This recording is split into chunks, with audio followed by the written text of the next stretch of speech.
Brothers and sisters, Frères et sœurs, nous vous souhaitons la bienvenue alors que nous nous réunissons ce soir pour commémorer le 40e anniversaire de la révélation sur la prêtrise.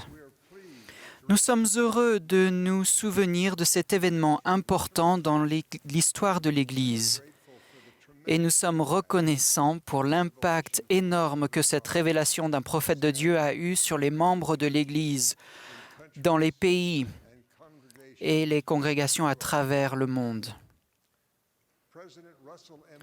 Le président Russell M. Nelson, qui préside ce soir, m'a demandé de diriger cette courte veillée avant la présentation musicale qui a été spécialement préparée pour cette occasion.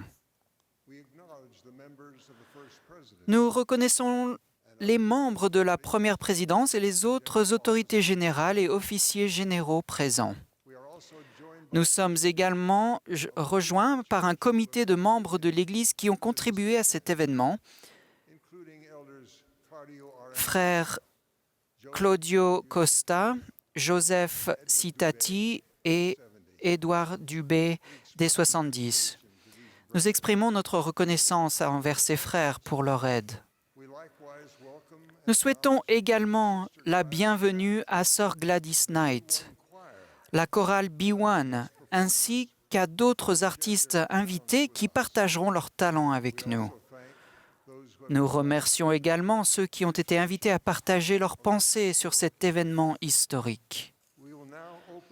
Nous allons maintenant ouvrir cette soirée en chantant « Vivons ce bonheur » numéro 3, sous la direction de Ryan Murphy et Richard Elliott à l'orgue.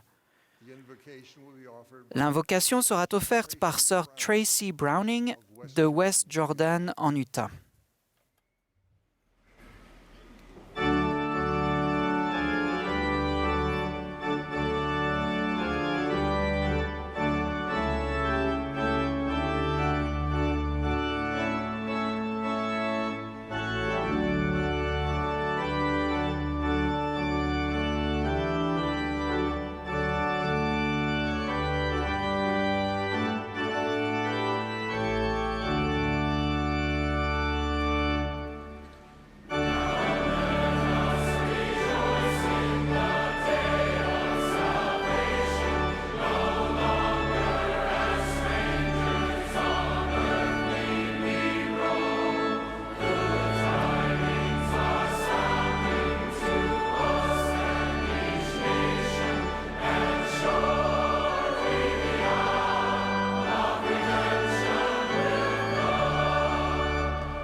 Notre cher Père céleste,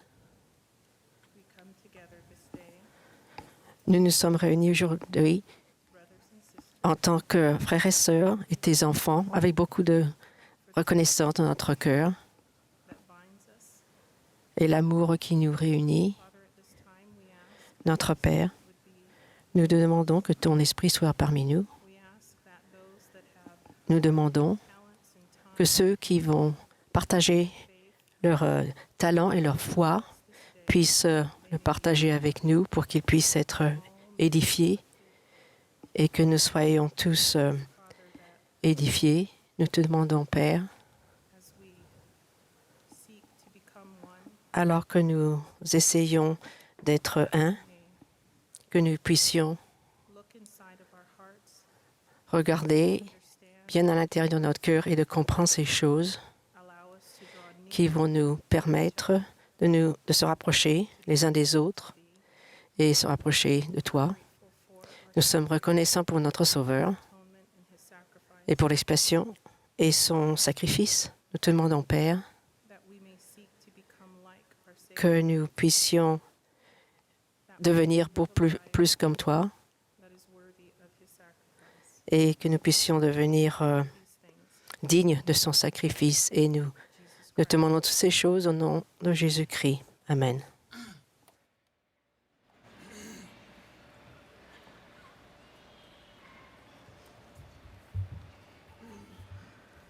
Thank you, Sister Browning. Merci, Sœur Browning. Nous serons heureux d'entendre le président Dallin H. Oaks, premier conseiller dans la première présidence. À la suite de ses remarques, la première présidence, le Collège des 12 et les membres du comité quitteront l'estrade et le programme commencera. Dans la mesure où il s'agit d'une célébration, nous vous invitons à applaudir pendant le segment musical du programme de ce soir. Au cours de la dernière sélection musicale et avec l'aide de Sir Gladys Knight, le public sera invité à se joindre à la chorale en chantant un refrain de Love One Another, aimez vos frères. À la fin de cette présentation, le président Nelson, notre prophète bien-aimé, offrira quelques remarques et la bénédiction sera alors offerte par frère Ode Ondoma de West Valley en Utah.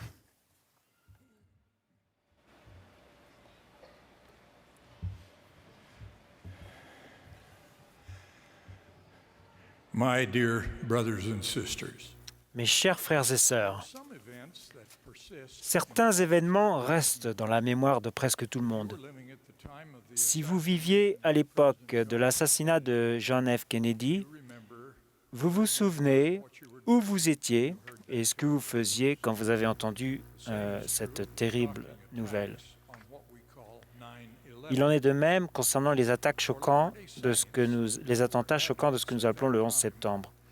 Pour les saints des derniers jours qui étaient des adultes à cette époque, la révélation de 1978 sur la prêtrise a été un événement d'une telle importance qu'elle est aussi gravée dans notre mémoire. La nouvelle m'est arrivée sur un téléphone qui sonnait rarement. Mes deux fils et moi travaillions dans le jardin d'un chalet que nous avions construit comme lieu de retraite pour me reposer de mes lourdes responsabilités comme président de l'université Brigham Young. Et ces fils vivaient leur période missionnaire. L'aîné était revenu de mission 3 semaines auparavant et le plus jeune se préparait à partir 1 an plus tard. La terre provenant du flanc abrupt d'une colline s'accumulait sur notre entrée de garage et nous nous efforcions de stabiliser ce flanc. Pelles en main, nous étions donc occupés à mener à bien notre projet quand le téléphone a sonné dans la maison. Je savais que ça devait être important parce que seul un petit nombre de personnes avaient ce numéro de téléphone et chacune d'elles avait convenu de ne m'appeler que pour des choses qui ne pouvaient attendre. C'était frère Packer qui était au téléphone. Il m'a appris la révélation sur la prêtrise qui venait tout juste d'être annoncée. Nous avons échangé notre joie et je suis retourné dehors. Je me suis assis sur le tas de terre que nous avions remué et j'ai fait signe à mes fils, en leur disant que tous les membres masculins de l'Église dignes pouvaient maintenant être ordonnés à la prêtrise. Je pleurais de joie.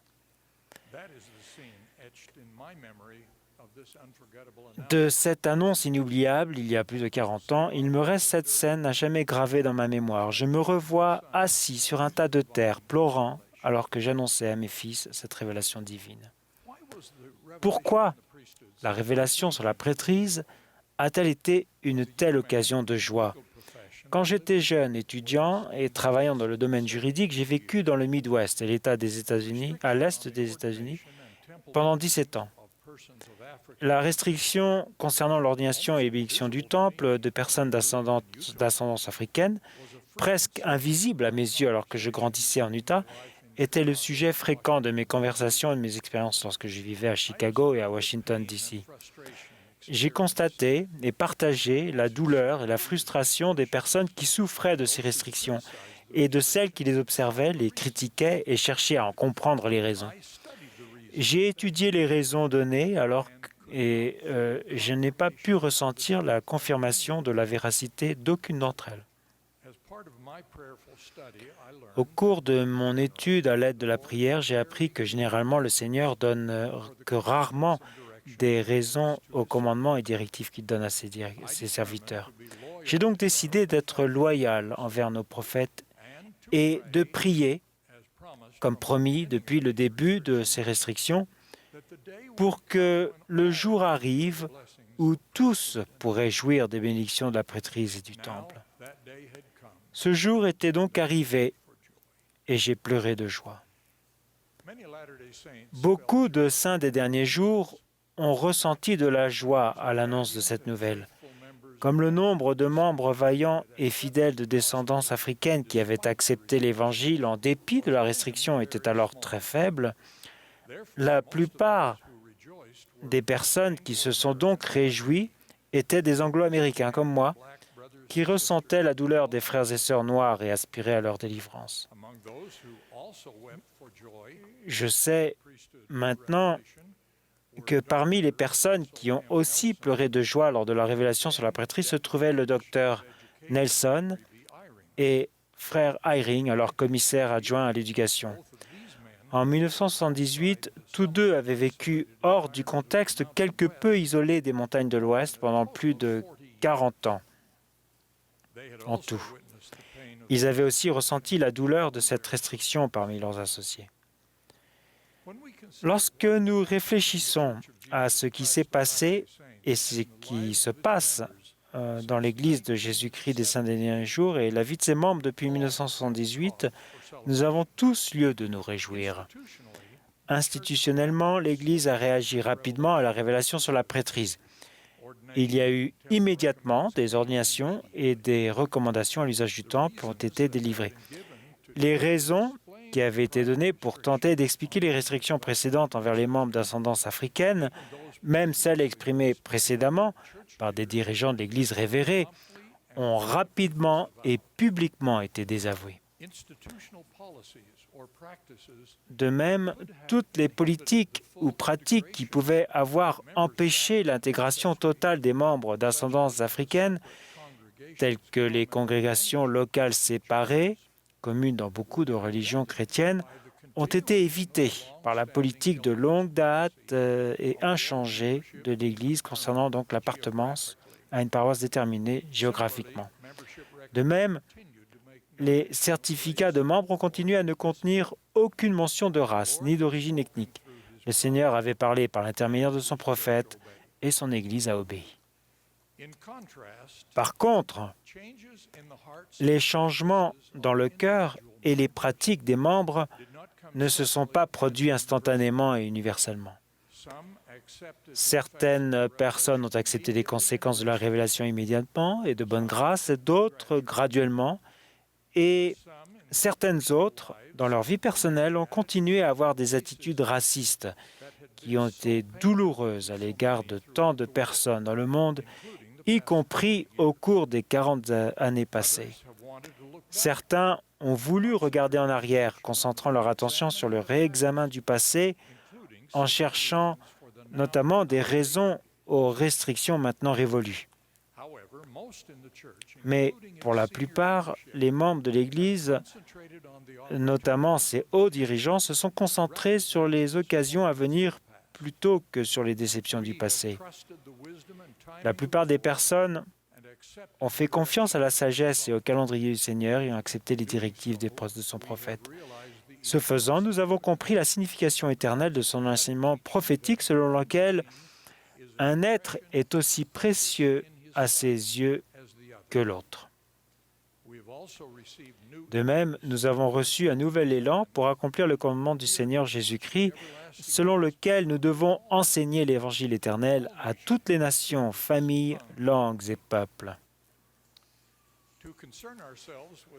Nous préoccuper de ce qui n'a pas été révélé ou des explications passées de ceux qui agissaient avec une compréhension limitée ne peut que donner lieu à des spéculations et à de la frustration.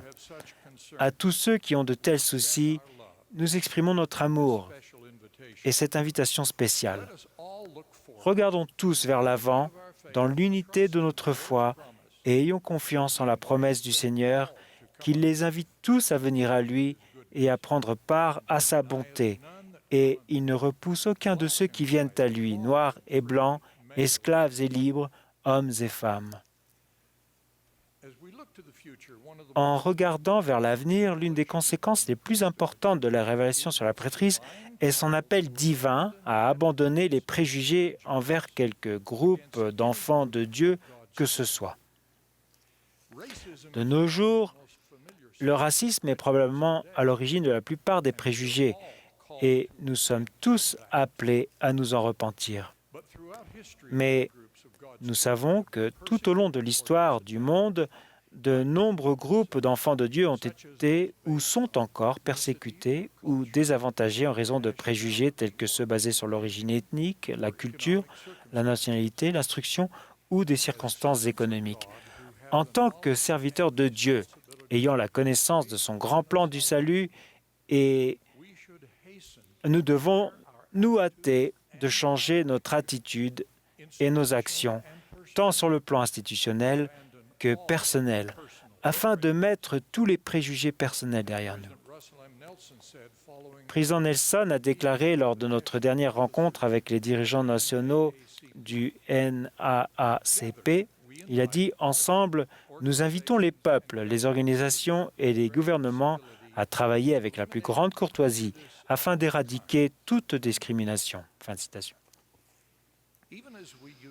De même que nous nous unissons pour bannir toute attitude ou pratique discriminatoire, nous devons nous souvenir que l'Église ne fait preuve d'aucune discrimination lorsqu'elle insiste sur certaines des règles concernant l'exigence du Seigneur en termes de dignité pour entrer dans le temple.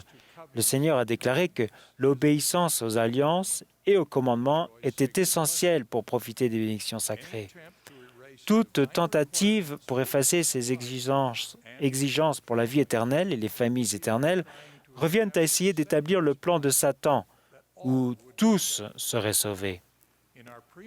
Nous, mortels, avons déjà rejeté le plan de Satan dans la vie prémortelle.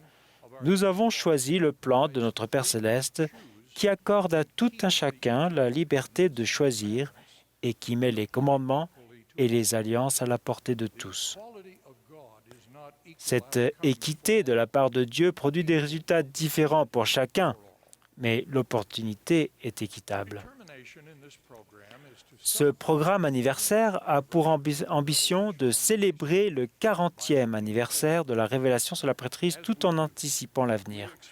Et ce faisant, nous exprimons une appréciation toute particulière pour nos merveilleux membres de descendance africaine, tout particulièrement à nos membres afro-américains qui ont été fidèles et ont gardé leur foi durant une période transitoire difficile de discrimination qui s'estompe.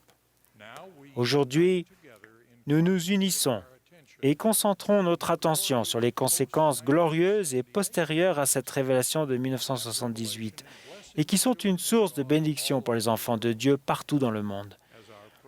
Comme nos prophètes l'ont déclaré à cette époque, Le Seigneur a maintenant révélé sa volonté pour la bénédiction de tous ses enfants partout sur la terre, qui écoutent la voix de ses serviteurs autorisés et se préparent à recevoir toutes les bénédictions de l'Évangile. De nos jours, des temples sont construits dans de nombreux pays pour bénir les enfants de Dieu des deux côtés du voile. Sur terre et dans les cieux, nous nous réjouissons ensemble. Cela doit faire partie de notre préparation à la seconde venue de celui qui a déclaré, par l'intermédiaire d'un prophète du livre de Mormon, qu'il ne commande à personne de ne pas prendre part à son salut, et qui a déclaré, par l'intermédiaire d'un prophète moderne, que si vous n'êtes pas un, vous n'êtes pas de moi. Nous vous invitons maintenant à vous joindre à nous pour un programme de messages et de musique qui font part de la joie ressentie dans le monde entier, alors que de plus en plus d'enfants de Dieu bénéficient des bénédictions de l'Évangile que nous célébrons. Au nom de Jésus-Christ. Amen.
Kuja pakia muda kuwa pamoja. Amani dunia niko atus wote.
Ladies and gentlemen, please welcome Sister Gladys. Mesdames et messieurs, veuillez accueillir Madame Gladys Knight et le chœur B1.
yes I have. Seen lightning flashing from my through it all. I remember that the Lord loves me, and He told me that He cared. So He'll never put more on me than I. No, He'll never. He won't put more on me. I said never. He won't put more on me. Never. He won't put more on me. Why you say never? Never.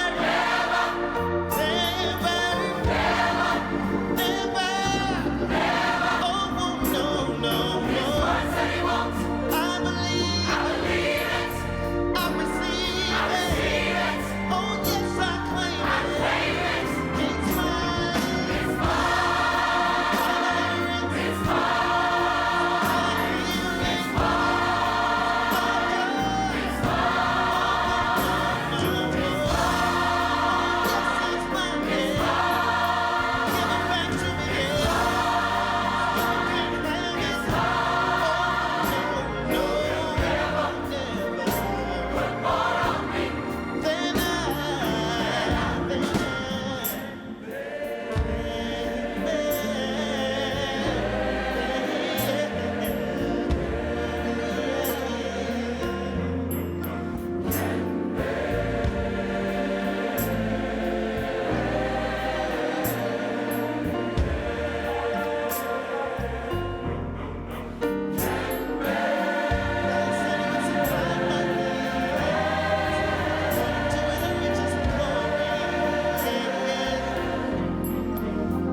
Dieu avait promis de réunir ses enfants éparpillés en Afrique et dans le monde entier. Et par un beau matin de printemps, en 1820, ces promesses ont continué de se réaliser. Je vis exactement au-dessus de ma tête une colonne de lumière plus brillante que le soleil descendre peu à peu jusqu'à tomber sur moi. Quand la lumière se posa sur moi, je vis deux personnages dont l'éclat et la gloire défient toute description et qui se tenaient au-dessus de moi dans les airs.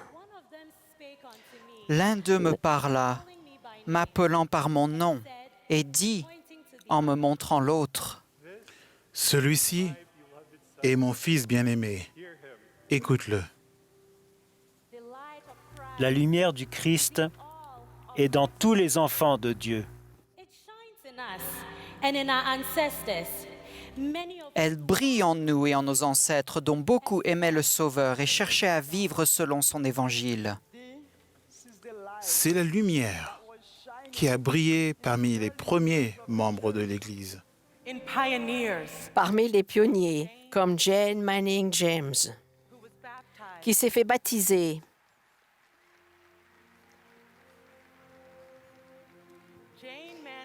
James Manning James s'est fait baptiser quand elle était jeune fille et elle a conduit 8 membres de sa famille à Nauvoo. Quand ils sont arrivés, ils ont été repoussés par certains, mais d'autres les ont reçus comme des amis et des membres de l'Église, notamment Joseph Smith, le prophète, et sa femme, Emma. À travers sa vie, Sir James a supplié Dieu de recevoir les bénédictions du Temple. Elle est morte à 94 ans sans les recevoir. Mais la lumière de son témoignage n'a pas diminué. En fait, elle a grandi avec le temps. Vers la fin de sa vie, elle a déclaré « Je veux dire maintenant que ma foi dans l'Évangile de Jésus-Christ, enseignée dans l'Église de Jésus-Christ des Saints des derniers jours, est aussi forte aujourd'hui. Non, elle est même plus forte que lorsque je me suis fait baptiser. » De nombreux récits inspirants sur les premiers saints des derniers jours afro-américains existent, dont chacun est unique. Élie Abel a été l'un des rares de son époque à être ordonné à la sainte prêtrise, occupant l'office d'ancien plus de 70.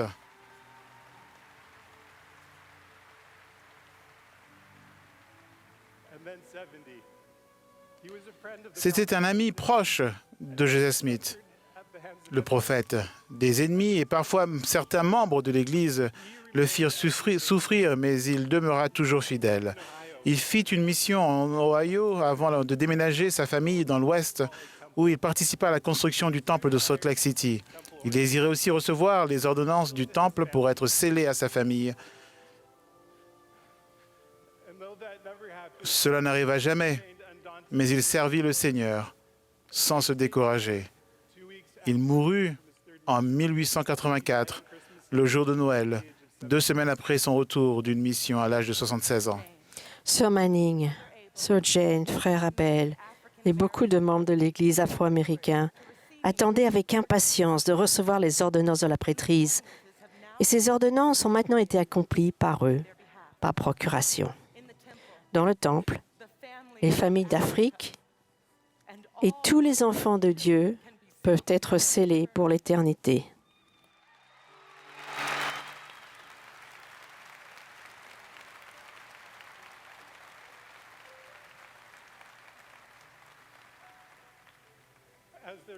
En tant que leurs frères et sœurs, nous nous réjouissons de nous souvenir et d'honorer leurs sacrifices et leurs souffrances. Joseph Smith, le prophète, a enseigné « Des liens fraternels sont tissés dans tout le corps de Christ, et aucune partie du corps ne peut être blessée sans que les autres parties en ressentent la douleur. » Tout comme nous nous réjouissons tous lorsqu'une personne est bénie par la lumière de l'Évangile. Dans les années 1960, Anthony Obinna du Nigeria a fait un rêve. Une nuit, alors que je dormais, un homme grand est venu à moi, m'a amené dans un bâtiment magnifique et m'a montré toutes les pièces. Puis, en 1970, j'ai trouvé ce livre. C'était le numéro de septembre 1958 du Reader's Digest. Il comportait un article intitulé « La marche des Mormons » avec une photo du temple de Salt Lake City. C'était exactement le même bâtiment que j'avais vu dans mes rêves. Pendant les années qui ont suivi, Frère Obinna a écrit avec persévérance aux dirigeants de l'Église en demandant de la documentation pour enseigner sa famille et ses voisins, ainsi que des missionnaires soient envoyés. En février 1964, Joseph William Bailey Johnson du Ghana a reçu un exemplaire du Livre de Mormon. Il a su qu'il était vrai. Par l'intermédiaire d'expériences spirituelles personnelles, il s'est senti à pousser d'autres personnes à se préparer à l'Évangile rétabli. Et avec courage, il est allé de maison en maison proclamer les enseignements de ce livre. Il a été parfois persécuté, mais l'Esprit du Seigneur l'a soutenu. Et des assemblées de croyants ont commencé à grandir sous sa direction. Mon père a connu Frère Johnson. Il a été baptisé par lui. Nous le considérons comme un membre de notre parenté et j'ai bénéficié de ce qu'il a fait.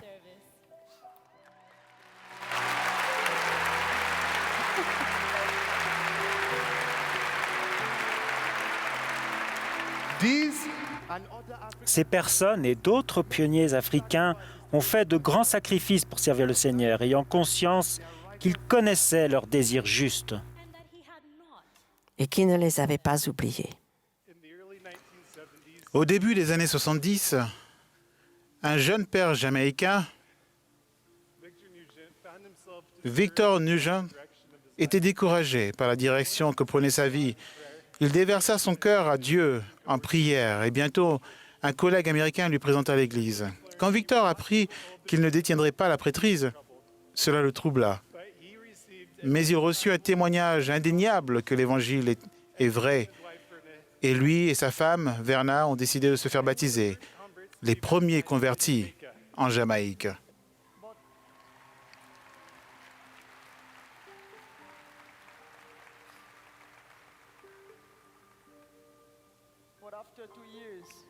Deux ans après, il fut demandé à tous les travailleurs non jamaïcains de quitter le pays. Restés seuls dans la prêtrise, sans la prêtrise, les Nugent et deux autres membres choisirent de continuer. Cette petite assemblée ne pouvait pas prendre la Sainte Seine. Mes frères et sœurs Nugent les dirigèrent fidèlement pour tenir l'école du dimanche, la société de secours et la prêtrise, la primaire, chanter des cantiques, offrir des prières, faire des discours et proclamer l'Évangile. Plus tard, une autre famille s'est jointe à eux. De la petite graine de foi de frères et sœurs Nugent, l'Église a commencé à progresser en Jamaïque. Je suis très reconnaissant à Victor et Verna Nugent, mes grands-parents, qui sont ici avec nous ce soir.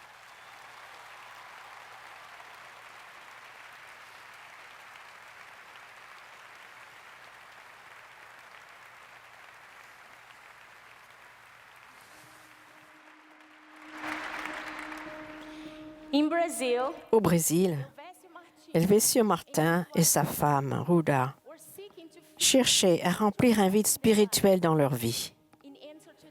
En réponse à leurs prières, des missionnaires sont arrivés et leur ont enseigné l'Évangile. Après leur baptême, ils ont reçu des bénédictions qui parlaient d'une alliance éternelle et de prêcher l'Évangile. Ils se sont demandé ce que ces bénédictions signifiaient et comment elles s'accompliraient. Quand le temple de Sao Paulo était en construction, frères et sœurs Martin ont traversé le bâtiment et ils se sont arrêtés à l'emplacement de la future salle des célestes. Et à cette occasion, frère Martin se souvient. Il se souvient bien. Un esprit puissant a touché notre cœur alors que nous étions là. Nous nous sommes pris dans les bras et nous avons pleuré sans trop savoir pourquoi. Mais bientôt, cela allait s'éclaircir. Pendant près d'un siècle et demi, les membres de l'ascendance africaine avaient fait confiance au Seigneur. Et le 1er juin 1978, il y a 40 ans aujourd'hui, ce qui avait été promis depuis le commencement s'est réalisé. Le rétablissement a continué à se révéler.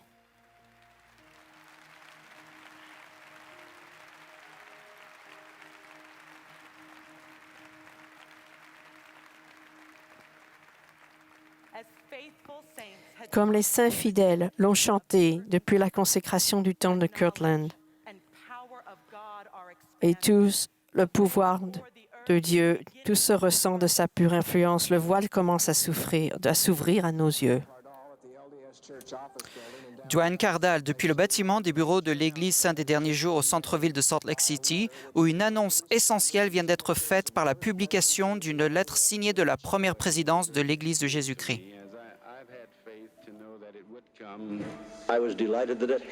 Je suis ravi. Je pense que c'est vraiment simplement merveilleux. Je ne sais pas comment l'exprimer. Cela va changer certaines choses. Je pense que c'est un jour merveilleux que beaucoup d'entre nous attendaient.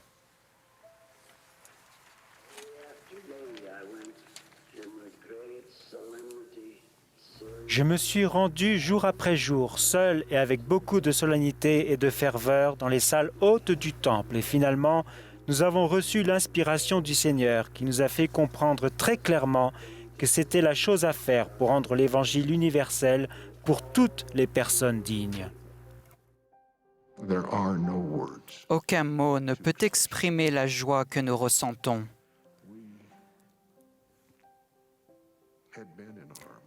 Nous avons parfois été en danger. Nous entendions les voix de la colère et de la frustration. Nous comprenions la douleur. C'est une magnifique expérience de savoir que maintenant cette blessure n'aura plus à être présente. Il a entendu nos prières et par révélation a confirmé qu'est arrivé le jour promis depuis longtemps où chaque homme digne et fidèle appartenant à l'Église peut recevoir la Sainte Prêtrise, que tous ceux qui sont d'accord le manifestent en levant la main droite.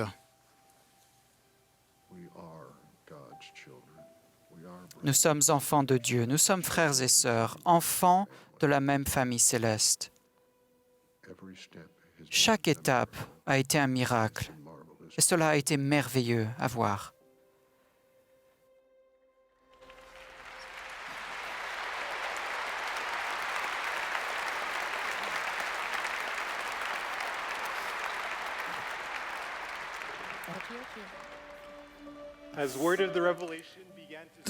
Tandis que la révélation faisait écho à travers le monde, beaucoup des personnes directement concernées ont exprimé leur joie avec révérence et délicatesse. William Grant Bergeder, administrateur dans l'interrégion du Brésil, raconte de quelle manière les membres ont réagi à cette nouvelle. Ils poussaient des soupirs pleins d'émotions, levaient les yeux vers le ciel dans un esprit d'action de grâce et de prière, et laissaient libre cours à leurs larmes. D'autres exprimaient leur joie en louant Dieu avec exultation et excitation. À l'université Brigham Young de Provo, les étudiants klaxonnaient et criaient la nouvelle.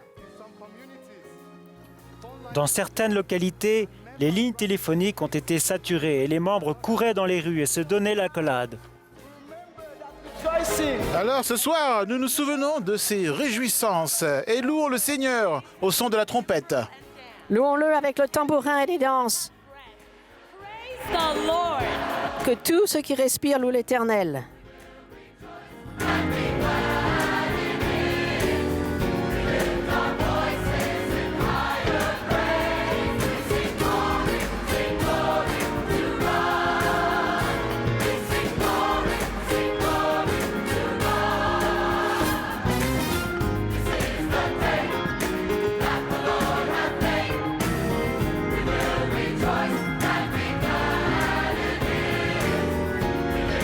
Voice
For those faithful saints of African heritage, Pour ces saints fidèles d'origine africaine et les prophètes qui avaient plaidé en leur faveur, the long way la longue attente était terminée.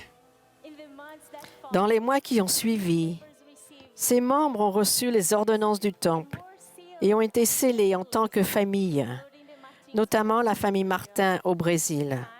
Avec le temps, Frère Martin est devenu la première autorité générale d'ascendance africaine.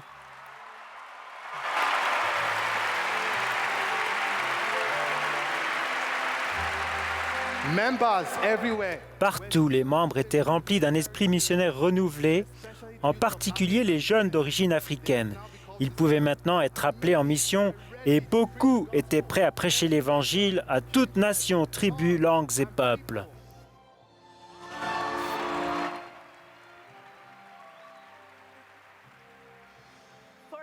Par exemple, grâce aux promesses que sa famille avait reçues, le jeune Marcus Martin avait déjà un compte d'épargne missionnaire.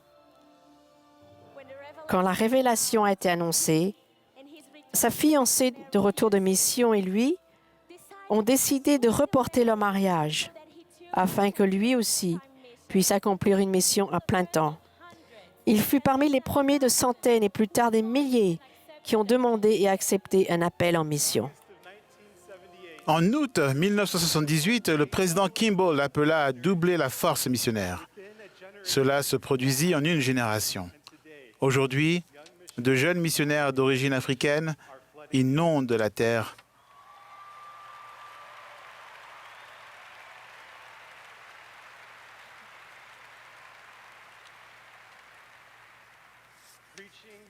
Prêchant l'Évangile partout dans le monde.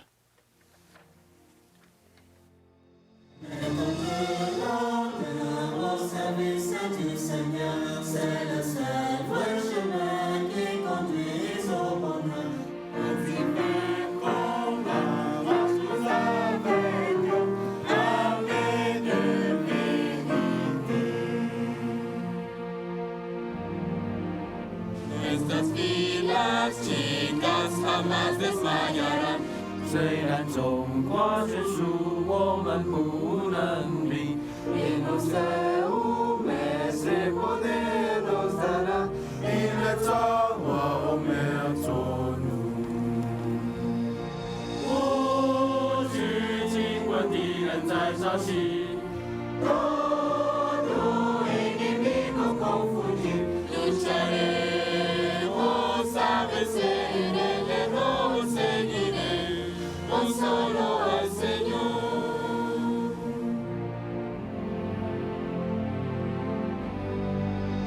if we do what's right we have no need to fear for the Lord our helper will ever be near in the days of trial his saints he will cheer and prosper the cause of truth. Fear not though the enemy deride, courage for the Lord is on our side. We will heed not what the wicked may say, but the Lord alone we will obey.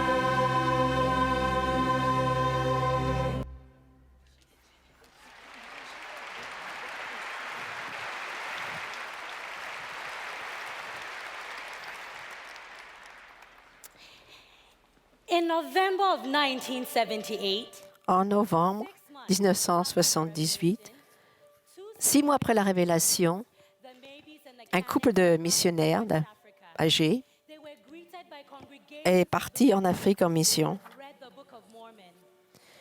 et furent étonnés d'être accueillis par des assemblées de croyants qui avaient lu le livre de Mormon. Ils étaient dans l'attente du Seigneur. Ce que les missionnaires ont trouvé les a émerveillés. Une église portant le nom de l'église est rétablie. Une statue de l'ange Moroni. Et leur témoignage du Sauveur et de ses prophètes dans leur cœur. Tout cela attendant l'occasion de recevoir le pouvoir de la prêtrise et de l'exercer eux-mêmes, ce que les missionnaires ont apporté. Immédiatement, l'enseignement, les entretiens et les baptêmes ont immédiatement commencé à avoir lieu. nous rappelant cette scène inoubliable du livre de Mormon. Or, il arriva que tout cela se fit près des eaux de Mormon, dans la forêt qui était près des eaux de Mormon. Oui, qu'ils sont beaux aux yeux de ceux qui parvinrent là-bas à la connaissance de leur Rédempteur. Oui, et comme ils sont bénis, car ils chanteront ses louanges à jamais.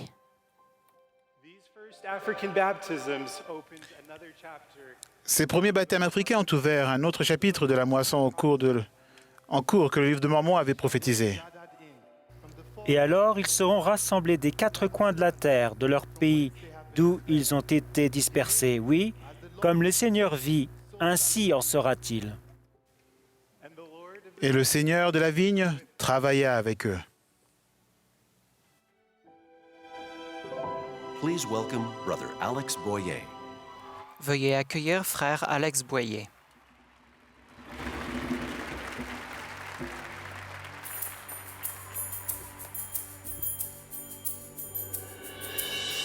Baba yetu yetu liye mbinguni yetu yetu amina. Baba yetu yetu liye unjina lako litukuzwe. Baba yetu yetu liye mbinguni yetu yetu amina. Baba yetu yetu liye unjina lako litukuzwe. Utupe leo katika chetu tunachohitaji utumasehe makosa yetu na manasi tunavyosamehe waliotukosea, usituti katika majaribu, lakini nuokoe na yule umenene milele.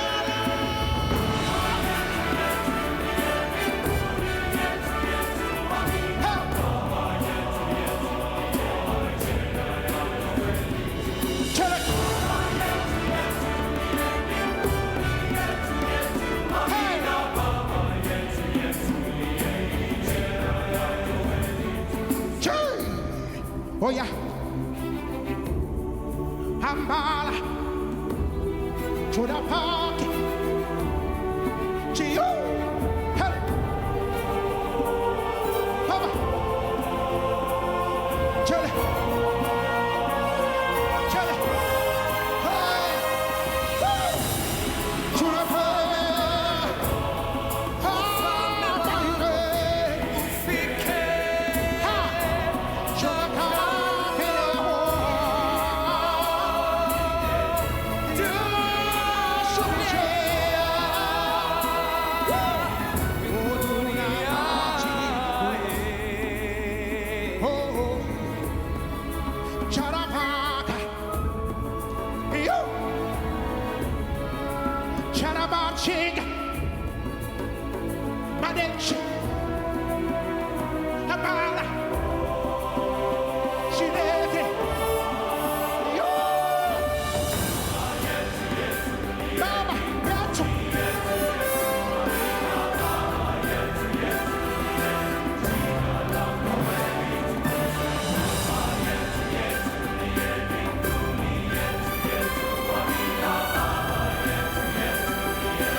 Tupelio chakula chetu tunachohitaji uyasimamie makosa yetu, nasi tunavyomaseme waliotukosea, usituti katika majaribu, lakini utuokoe na yule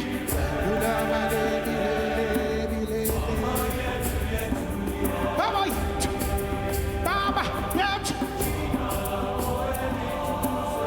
Hama yetu, Shaba, Hama yetu, yetu.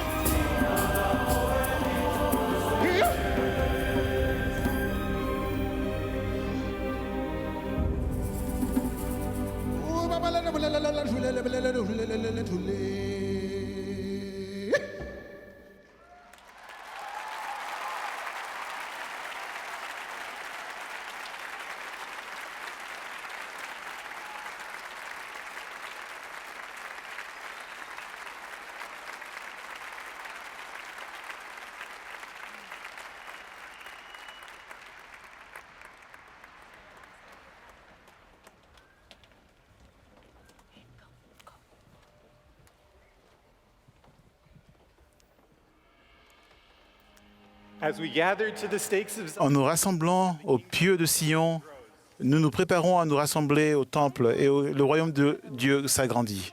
Le premier temple du Brésil a été consacré seulement 5 mois après la Révélation. 10 ans plus tard, la population de l'Église avait plusieurs fois doublé au Brésil. 7 temples de plus ont été annoncés après la Révélation, dont celui d'Atlanta, dans le sud des États-Unis.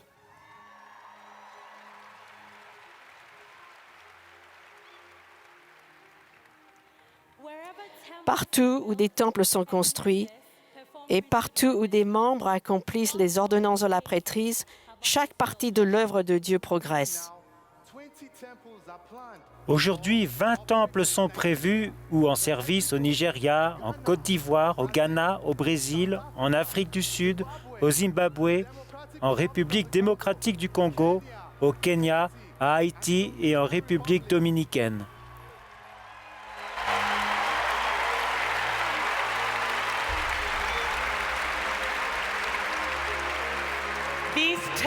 Ces temples sont le reflet de notre foi. Et aujourd'hui, la foi s'épanouit dans le monde entier. Par exemple, il y a 40 ans, il n'y avait que 7 500 membres sur tout le continent africain. Cette année, il y en aura plus de 600 000, avec de nouvelles paroisses et de nouveaux pieux créés chaque semaine.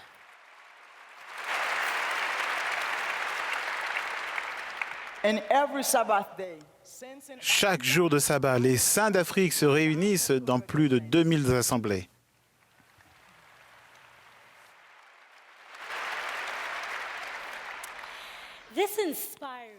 Cette croissance inspirante et mondiale est importante parce qu'elle reflète notre désir et notre engagement croissant à aimer Dieu et à nous aimer les uns les autres.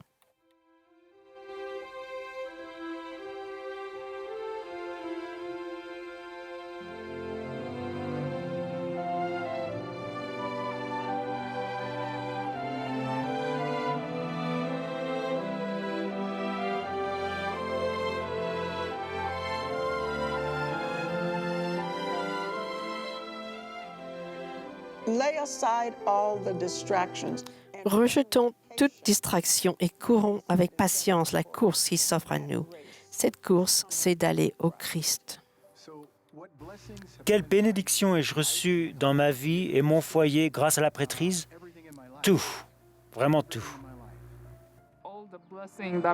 Toutes les bénédictions que j'ai dans ma vie sont le résultat de l'Évangile. J'ai été missionnaire au Kenya, vous savez. Donc, je ne peux pas imaginer ne pas être capable de faire cela et proclamer ce merveilleux évangile à ces gens merveilleux. La prêtrise nous rapproche tous de Dieu si nous la laissons faire. C'est une bénédiction pour moi et pour ma famille, même s'ils ne sont pas membres de l'Église. Cela m'a donné une constante pour aider mes enfants à grandir. Ils en sont dignes. Ils peuvent bénir leur vie, celle de leur famille et la vie de ceux qui les entourent. J'ai eu le privilège de pouvoir servir d'autres personnes et de voir des vies s'améliorer. Ce qui m'a impressionné, ce sont les gens et la façon dont ils se conduisaient et élevaient leurs enfants. Quand vous regardez mon foyer, l'amour que nous ressentons dans notre maison, c'est la prêtrise. Elle me bénit et bénit ma famille.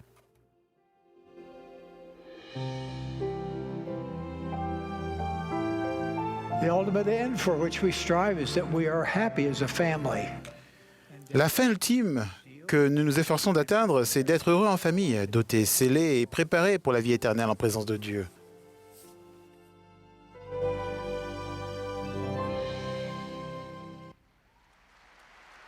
Ladies and gentlemen, the Bonner family. Mesdames et messieurs, la famille Bonner.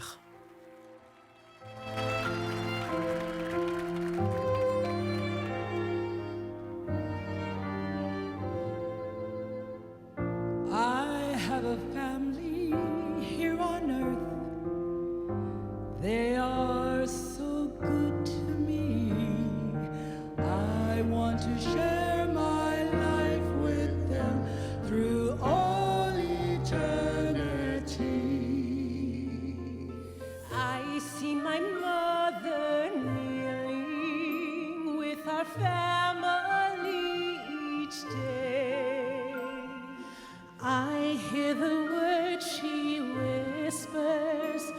she bows her head to pray.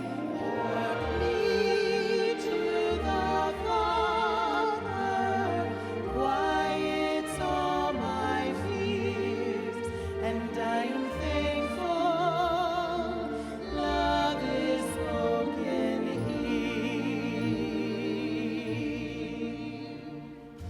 I see my mother kneeling with her family each day. I hear those words she whispers as she bows herself to pray. Her feet to the Father, touches all my dreams, and I am thankful love is spoken here.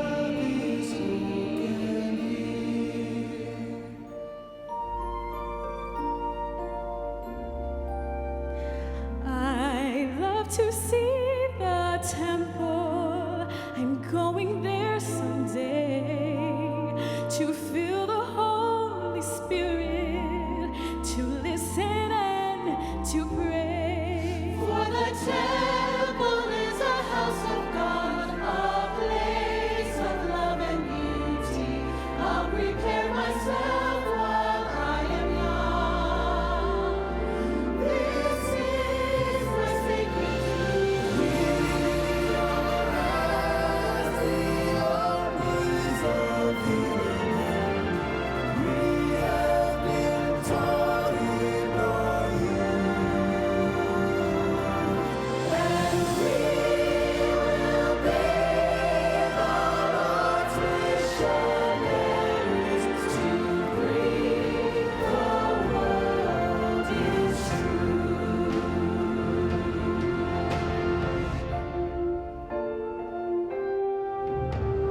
Families can be together forever through Heavenly Father's plan. I always want to be with my own family, and the Lord has shown me how I can. The Lord has shown me how I can. I am a child of God, a child of God.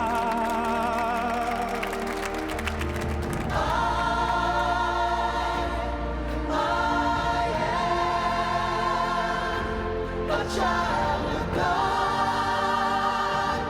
a child of God.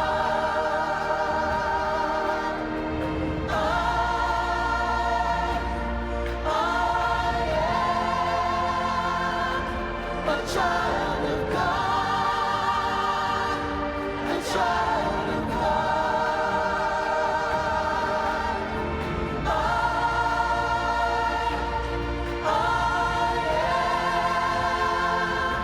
A child of God, a child of God. I am a child of God. He has sent me here, has given me an earthly home with parents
How beautiful is Comme le plan de notre Père céleste pour nous est beau.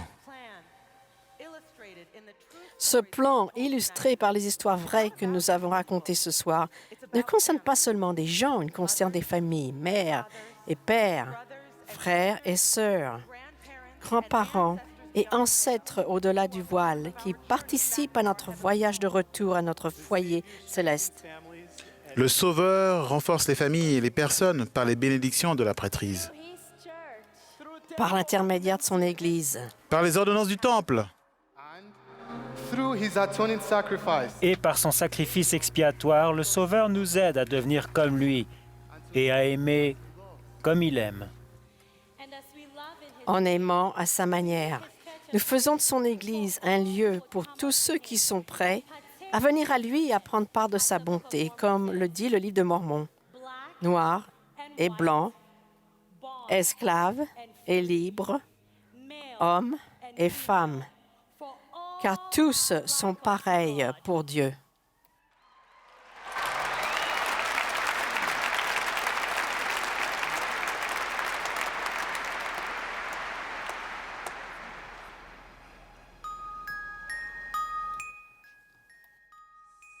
I'll see the morning star fly up where this world is far behind me. I'll see my Savior face to face, and wrapped up in his warm embrace is where you find me.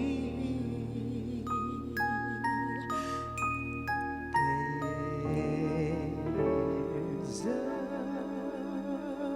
place for us, somewhere a place for us,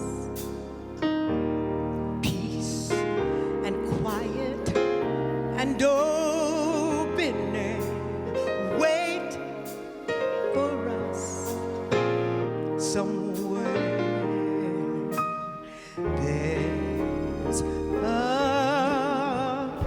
time for us someday, a time for us, time together with time to spare, time to look and time to care. Someday, somewhere, we'll find a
Les enfants d'Israël se sont préparés pendant 40 ans à entrer dans la terre promise.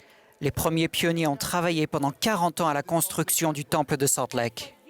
Et pendant ces 40 ans, nous avons été bénis par cette révélation et elle nous a changés. Nous nous sommes vus à nouveau comme une seule famille, chaque membre étant un enfant précieux de Dieu. Nous sommes tous enfants de lumière. Enfants de l'Alliance, Enfants de la promesse, le Sauveur nous rassure ainsi. Ne craignez pas, petits-enfants, car vous êtes à moi, et j'ai vaincu le monde, et vous êtes de ceux que le Père m'a donnés. c'est ici mon commandement. Aimez-vous les uns les autres comme je vous ai aimés.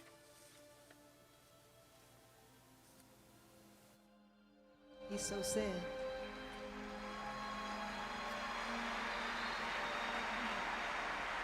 This is the answer. C'est la réponse. I have loved you. Love one another. This new commandment. Love one another. And by this shall men know ye are my disciples, if ye have love one to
sing with us. As I have loved you. Love one another. Love one another. This new commandment. This new commandment. Love one another. Love one another. By this shall men know ye are my disciples.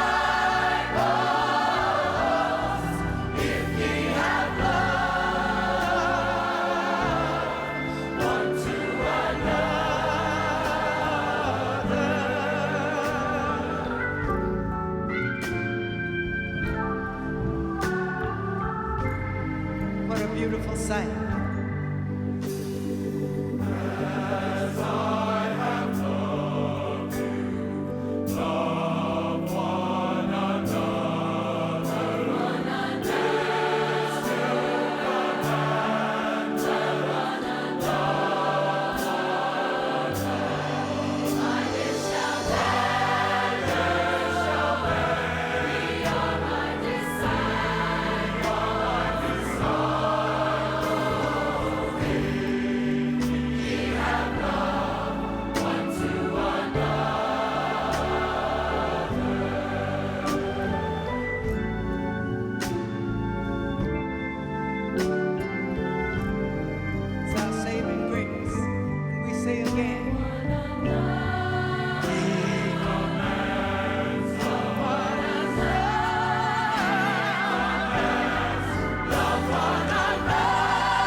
I wish we could have an encore. Ah, j'aimerais qu'il puisse le refaire.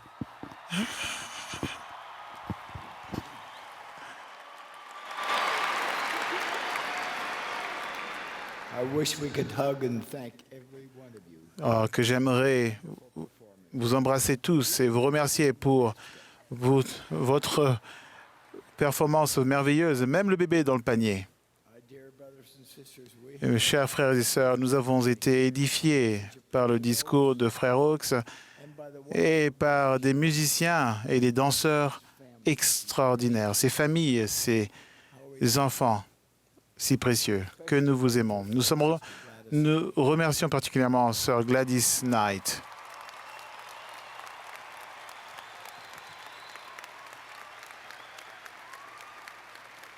and the choir. Et le chœur.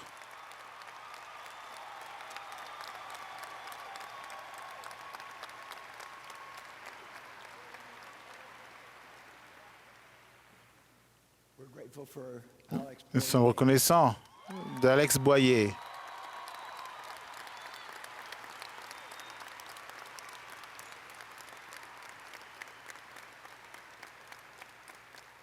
We're very thankful for the Bonner. Nous sommes très reconnaissants pour la famille Bonheur.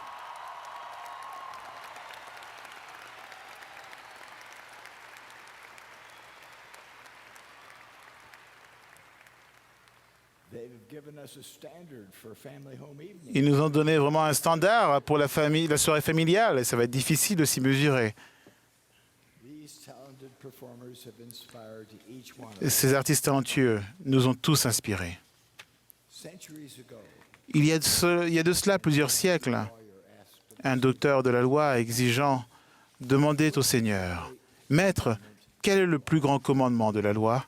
Jesus said unto him, Jésus lui répondit, « Tu aimeras le Seigneur ton Dieu de tout ton cœur, de toute ton âme et de toute ta pensée. » This is the first. C'est le premier et le plus grand commandement. Second is like unto it. Et voici le second qui lui est semblable. Tu aimeras ton prochain comme toi-même. On these two commandments, De ces deux commandements dépendent toute la loi et les prophètes.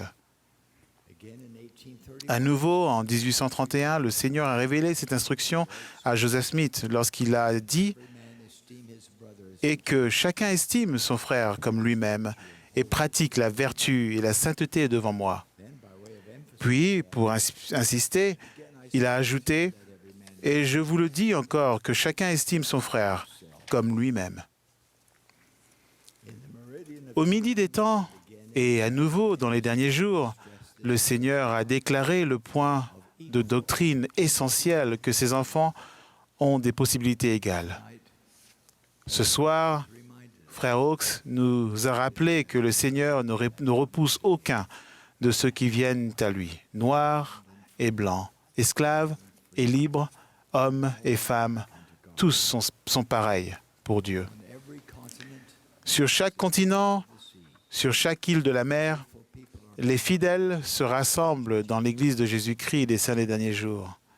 differences in Les différences de culture, de langue, de sexe, and nationality, d'ethnie et de nationalité deviennent insignifiantes quand les fidèles entrent sur le chemin de l'Alliance et vont Redeemer. vers notre Rédempteur bien-aimé, le Seigneur Jésus-Christ. Ultimately, we realize Finalement, only the comprehension nous nous rendons compte que ce n'est qu'en comprenant que Dieu est notre Père que nous obtenons une appréciation pleine et entière des liens fraternels qui unissent les hommes et les femmes.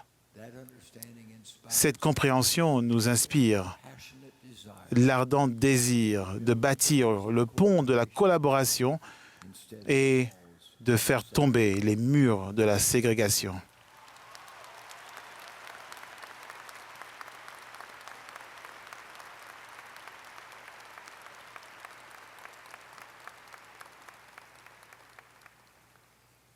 it is my prayer and blessing C'est ma prière that I leave et ma bénédiction pour vous tous qui écoutez, overcome any burdens of que prejudice. nous puissions surmonter tous les fardeaux des préjugés et marcher en droiture avec Dieu Perfect peace et les uns avec les autres, dans la paix et l'harmonie parfaite, au nom sacré de Jésus-Christ. Amen.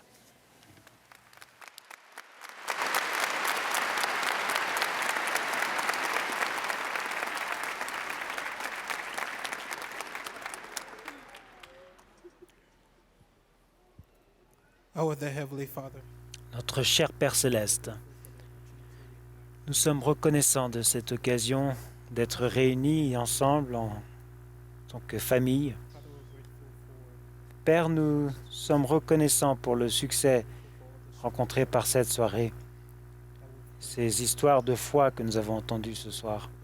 Nous sommes reconnaissants pour le prophète, ses conseillers, pour tous ceux qui sont venus ce soir.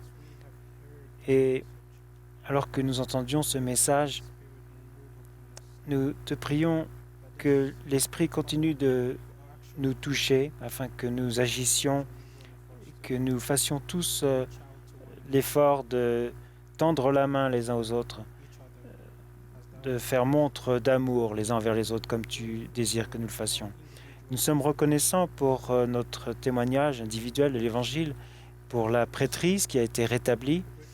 Nous sommes reconnaissants pour le temple et l'occasion que nous avons d'y aller et être scellés en famille, en tant que ta famille.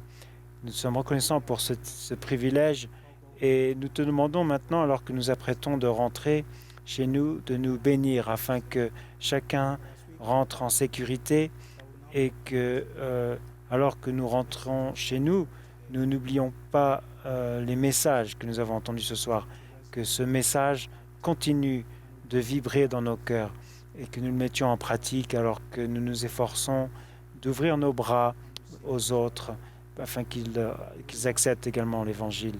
Nous t'aimons, Père. Nous aimons ton Fils, Jésus-Christ. Nous sommes reconnaissants pour son expiation et nous te demandons également de nous pardonner nos péchés. Au nom de Jésus-Christ. Amen.